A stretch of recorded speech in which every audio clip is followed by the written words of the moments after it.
Bismillahirrahmanirrahim. Assalamu alaikum, dear students. The focus of this session is language use on Pakistani television and its implications. I hope by the end of the session you would be able to understand the relationship between the two.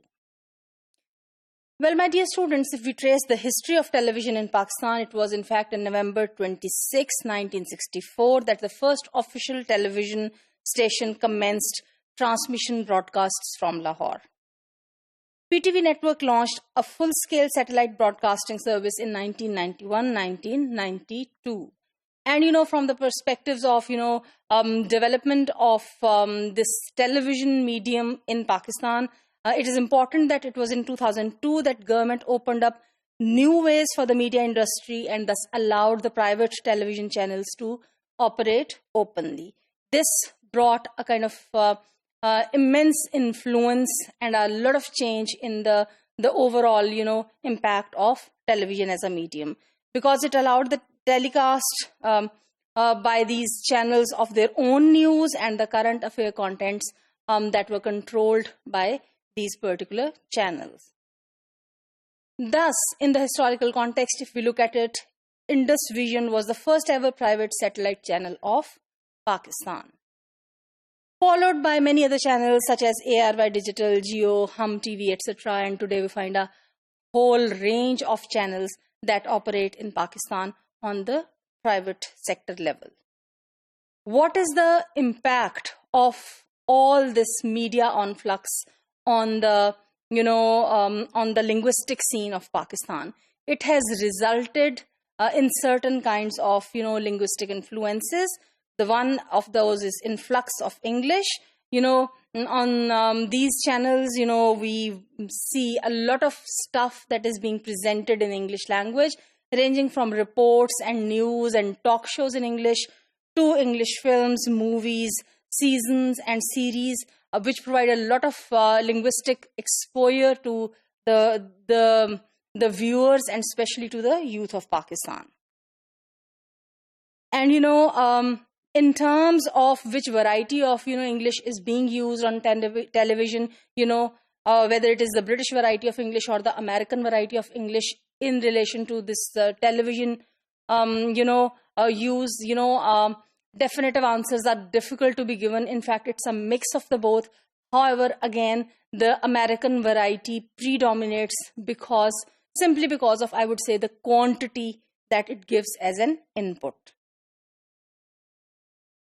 As far as it comes to the use of language in Pakistan and on Pakistani television, in the Pakistani sociolinguistic context, actually, television provides, through the provision of access to masses, various models of language use and of language usage. So, standard Urdu, for example, is provided as a model through news channels and through various, programs. The media, through its, sociolinguistic choices, is providing a kind of sociolinguistic connectivity and a process of networking within the Pakistani context. A very significant impact is of the Indian culture and of Indian language. A lot of vocabulary items of, for instance, Hindi have entered into, our local languages and in our national language, for example, through the impact of these Indian dramas that are watched in Pakistan through satellite services. So, for instance, the words like, arthi, these kind of words, when we were young, we were not familiar with them, but today's young children are familiar with them because of this invasion of, foreign cultures, in this case, the Indian culture, through the private channels. So, in terms of the socio-linguistic setup of Pakistan, there is a huge influence that is being generated or that is being created on the masses. A certain kind of desirability is being created, because media uses certain models of language, it uses certain standards and certain varieties of language, and it generates certain kinds of desirabilities in people of Pakistan to use those particular varieties of language. And these aspirations to use those varieties of language, of course, then affect the functional uses of language in different domains of life, which ultimately leads towards language change, shift, and desertion in Pakistan.